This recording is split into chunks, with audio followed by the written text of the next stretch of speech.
Welcome back to the Dividend Diplomat YouTube channel. Got your boys Lanny and Bert here, the Dividend Diplomat.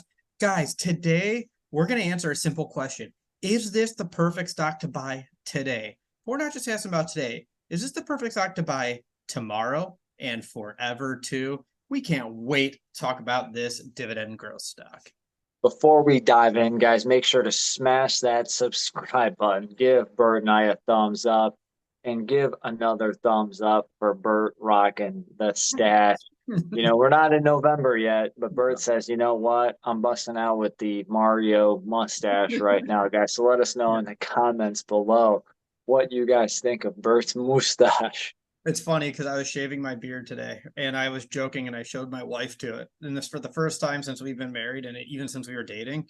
She said, I don't mind it. So I'm like, you know what? I'm keeping it. I am keeping it. We'll see how long that stands. Probably 24 hours is my guess, but we're getting some videos recorded with Stash.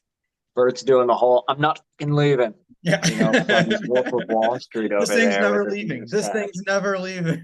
my gosh, Yeah. guys. Well, hey, but Yeah. as Bert said and indicated, is this a perfect stock to buy right now, tomorrow? Recession, not a recession, inflation, deflation, presidential election. You tell us this could be the perfect stock to buy. And no, we're not talking about good old reliable. We are not talking about Johnson and Johnson today, folks. No, and what are some of the characteristics that make this mystery stock a perfect stock? It's in an industry that has some very high barriers to entry. In fact, there are only three major players in this sector, and this sector is a cash cow. Their customer prints money and hands money out to these three companies hand over fist. Elon Musk. Yes. Oh, no, naughty. We're not talking SpaceX here, but they're a tangent. They're a beneficiary from this customer too in a completely different sector. It's great though. It is honestly is a company that's also about to increase its dividend too. So it's very timely that we're talking about this company to see if we should be adding more shares to this perfect stock ahead of that dividend increase announcement. Guys, before we dive in, I'm rocking some DD swag. Get your sweatshirt, get your coffee mug, links in the below in the description. If we hit 300 likes, guys, on today's video, we are going to give you some swag. So make sure to like, subscribe, and comment so you can get yourself some Diplomat swag so you can rock with us on your financial journey. Let's do it. And if you haven't guessed already, that company is Lockheed Martin, ticker symbol LMT. Company's taken a little bit of a nosedive here in September, which has jumped up our interest once again. It is down 11.2% year to date. It is closing in on hit that $400 per share mark. It's currently at 424.05. So that always helps get your attention for this great dividend company. Wow, 420, 424. Really screaming downwards here, guys. Yes. Obviously, share price, sometimes you have to just get away from it. It's kind of don't pay too much attention. No. This stock at one point was nearing $500 a share. Mm-hmm. It's hovered in that 435, 465 range for quite a bit. So down to 424, that's Yeah. hasn't seen that territory this year until just now or just recent. Bert, looks like they've got an increase coming here in September as well. I've owned this stock for well over not just a decade, but well over 12, 13, even 14 years, guys. So this is what it's all about. Yeah, so let's go through this earnings here quickly. Let's talk about the company's Q2 and then a few updates that have happened after in September from the Newswire.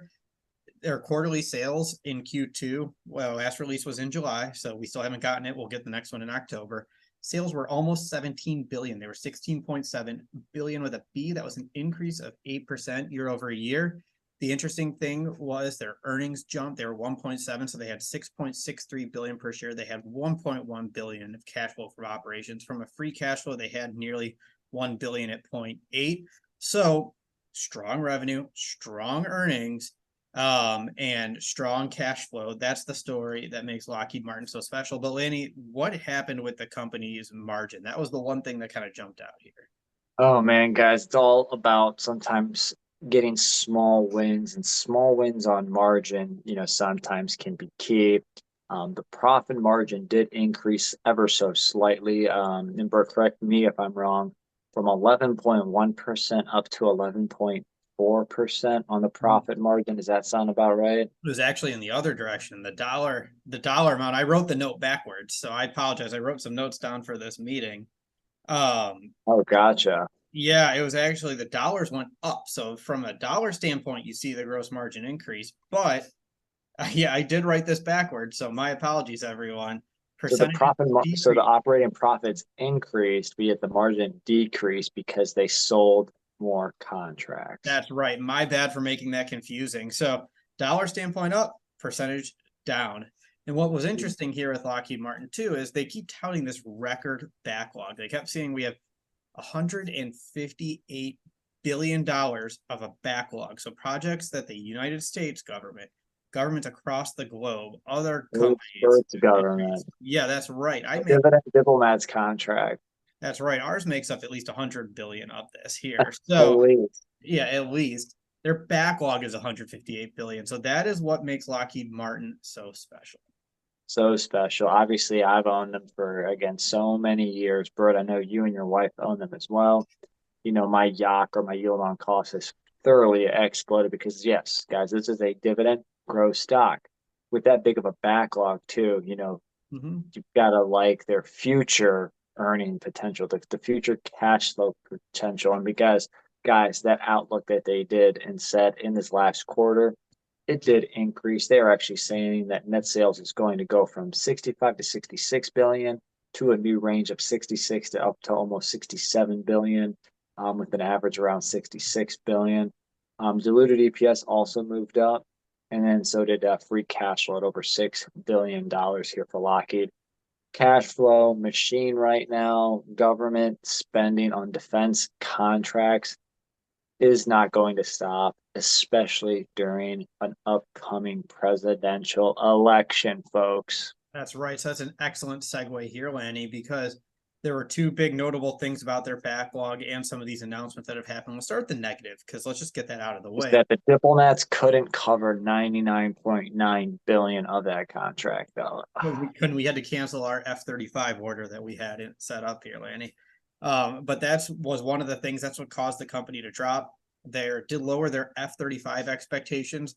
They're expecting between 100 and 120 in 2023. They're only going to deliver 97. Darn, shucks, they just missed the lower end of that range. But immediately there was some good news that was delivered on September 13th. It hit the news wire that they've got over 1.3 billion of new deals from the federal government. So they had a 151 million Air Force deal, 312 Army deal, 841.5 million Navy deal. So look, when Lockheed wins contracts, these aren't small contracts, these are large contracts. And that's what helps make this company so special. We keep saying the same thing over and over again. Their largest customer keeps delivering billion-dollar plus contracts to them on a very frequent basis. So, guys, what makes them the perfect dividend growth stock? It's all about the DD metrics here on the channel. And we're going to look at that price to earnings ratio, of course, that dividend payout ratio less than 60% preferably. Then we'll check out the dividend growth rate last but not least, or not even technically one that's required here. But we do like to look at that dividend yield to see how much income that the stock will pay you, to see if it is commensurate with that dividend growth rate. Bert, you already said it, $424.05. You know, based on what we know about EPS, what does that future or forward EPS look like based on analysts? 2809, so that gives you a PE ratio of 15.1, discount to the market, and a very reasonably priced dividend growth stock. Yeah, 15's real solid. Even if that was down into current year, say if it was just 26, you're still at a 16 PE, so real solid there, guys. Dividend payout ratio looks even better in my opinion. You know, paying $12 a year in dividends because they pay $3 a quarter per share. So 42.72% payout ratio below the 50% line. Beautiful. Just beautiful. Their 5-year dividend growth rate is 8.54%. They've increased that dividend for 20 years. We talked about them a few weeks ago when we did our dividend contender series. They are on their way to becoming that dividend aristocrat, which is a company that's increased for 25 consecutive years. Oh, and you better believe they're going to get there, you know, no doubt, with no issues, guys. So let's get into the dividend yield. Oh, well, at least the dividend growth rate is going strong for 8.5%.